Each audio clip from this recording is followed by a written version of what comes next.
If a child is too quiet, that's not politeness, it's an emotional distress call.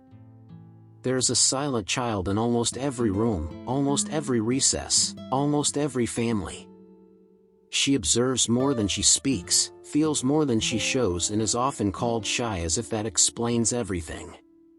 But what if childhood shyness wasn't a simple personality trait, but a profound sign of how this child is trying to protect himself from the world? Behind the shy child, there is an invisible whirlwind: social anxiety, fear of judgment, emotional sensitivity, and an intense desire to belong. Silence is not empty, it is full of thoughts, emotions, and unspoken questions. The psychology of shyness shows us that what seems like withdrawal is often a silent request for security, empathy, and understanding. In this content, we will go through the hidden layers of shyness, understand how it shapes self-image, emotional identity, and emotional insecurity from childhood. More than explaining, the proposal here is to re-signify, to transform guilt into understanding, silence into meaning, and shyness into potential. Because when someone understands what they feel, everything starts to change. Imagine the shy child standing on the edge of the playground. She observes everything attentively, but her body does not obey the impulse to run along. This simple scene carries a powerful metaphor for childhood shyness: being close but feeling far away. Inside, there is an intense desire for belonging on the outside, a silence that seems to say, "I don't know if I am welcome." In the psychology of shyness, this isolation is not born from an unwillingness to play or connect. On the contrary, often, the child wants to participate, but is crossed by social anxiety, fear of judgment, and an emotional insecurity that paralyzes. The playground becomes a stage, and the child feels that all eyes can be on him, even when they are not. This emotional silence is often mistaken for disinterest or coldness, but it is pure emotional sensitivity on high alert.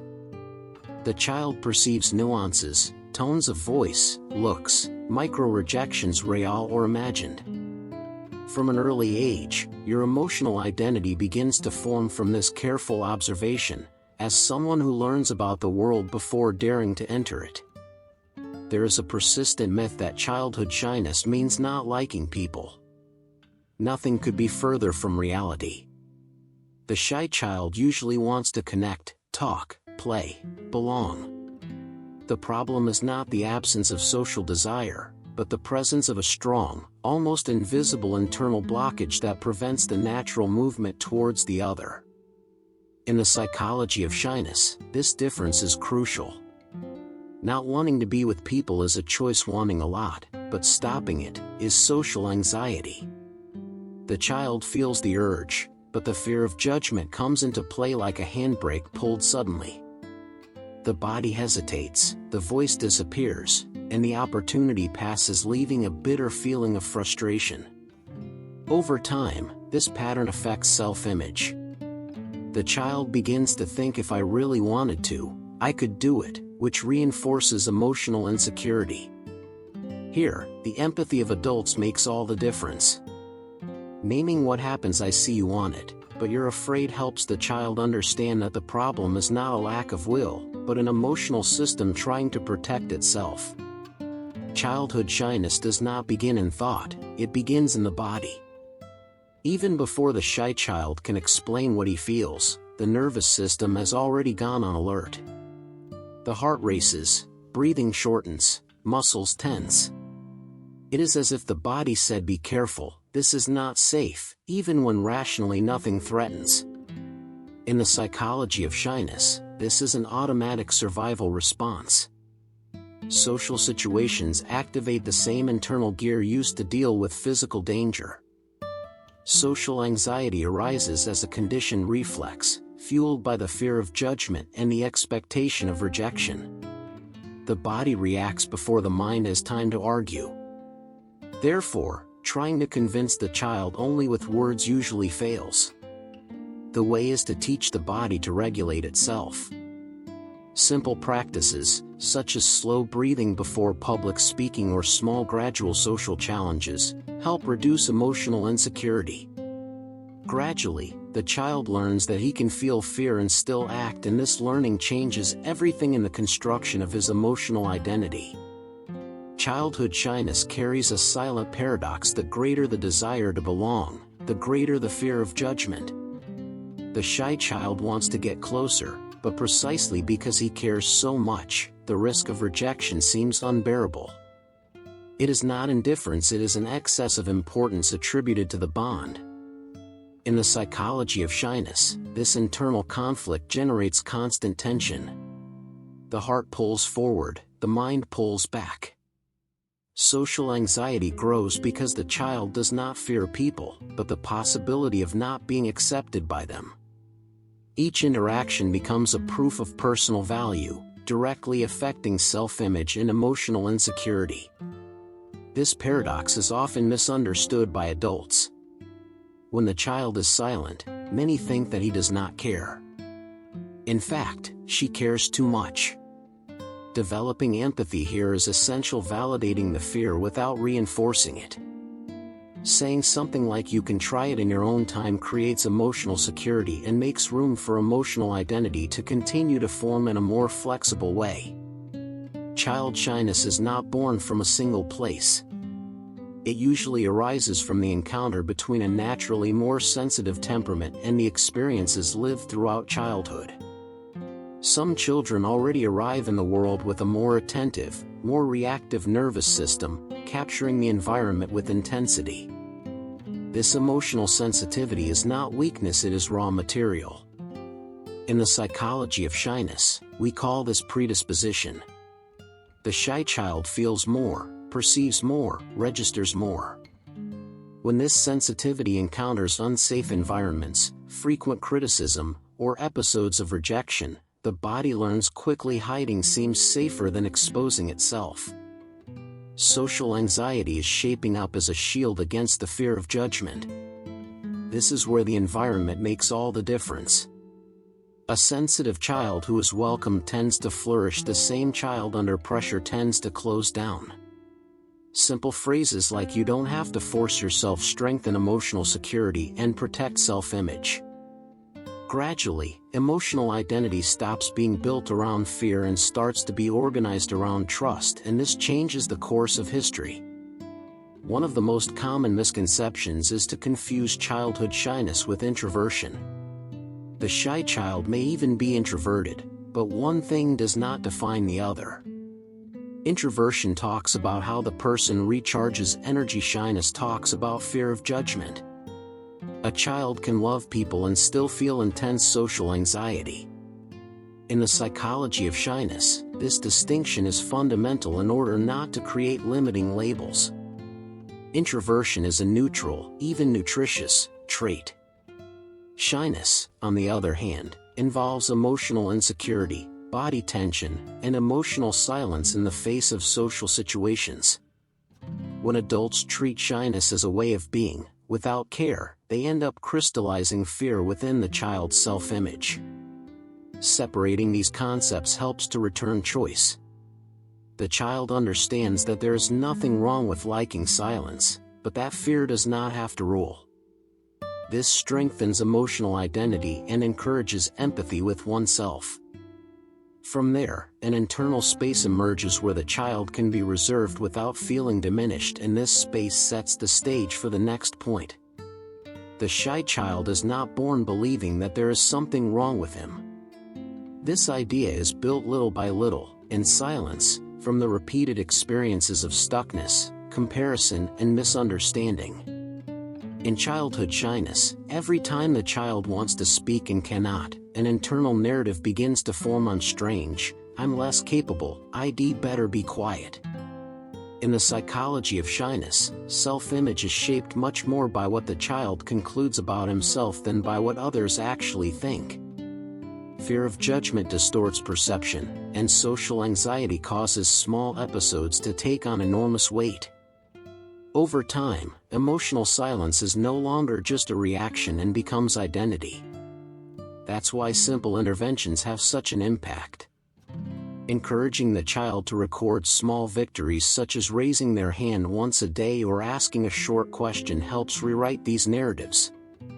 Children's books that talk about emotions, such as The Book Without Pictures of Emotions or The Monster of Colors, help to name what was once confusing. Thus, emotional identity is no longer built only from fear and begins to include competence, value, and empathy with oneself.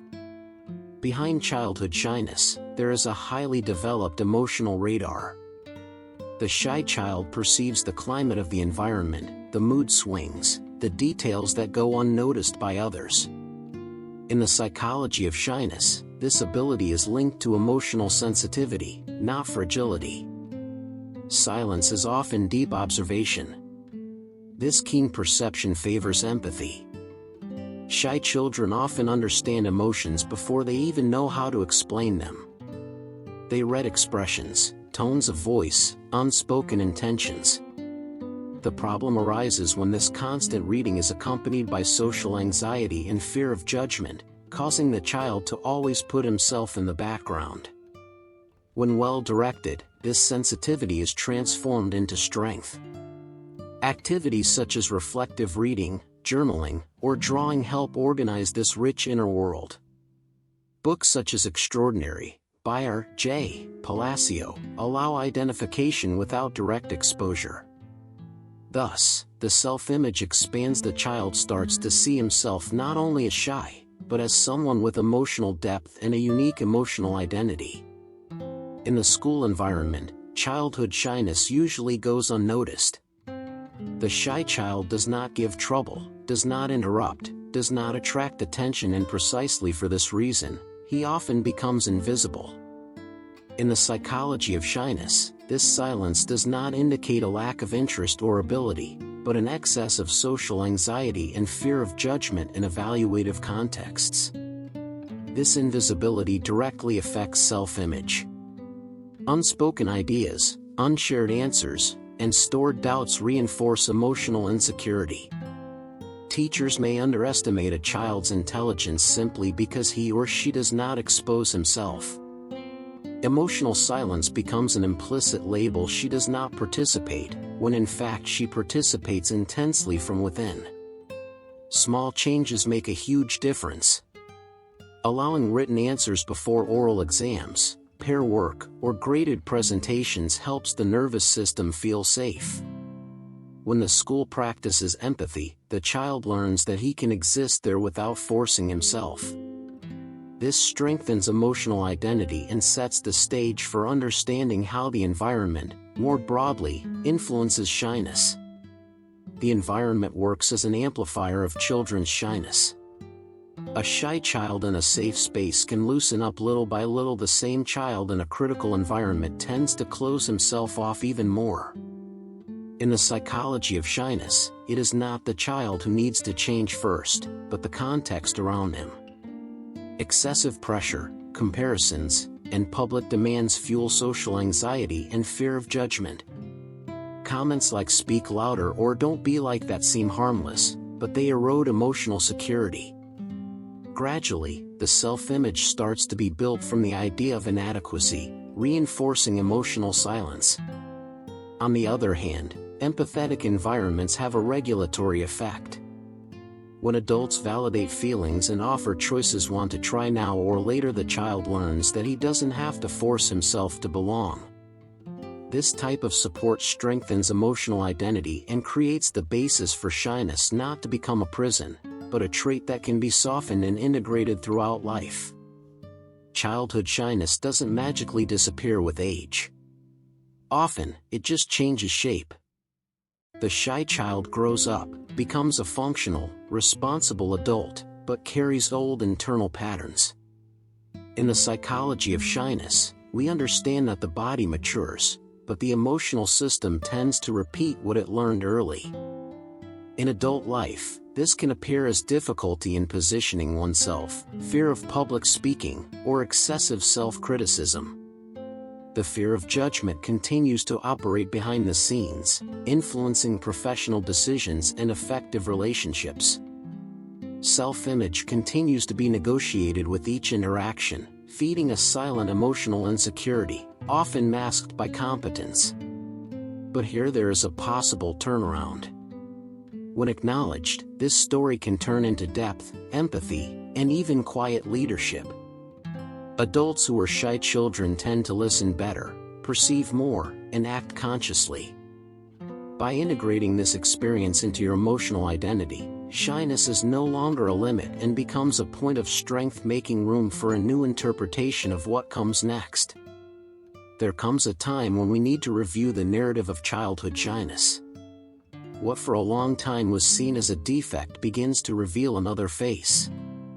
The shy child is not someone broken, but someone shaped by emotional sensitivity, observation, and excessive care not to hurt or be hurt.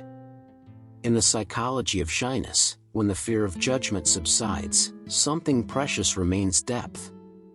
Social anxiety does not disappear overnight, but it ceases to command all decisions. Self-image expands, and emotional insecurity gives way to a fairer perception of oneself. Shyness becomes fertile soil, not forbidden ground. When welcomed, this characteristic is transformed into listening, presence, creativity, and real empathy. Shy people tend to build deep and meaningful bonds.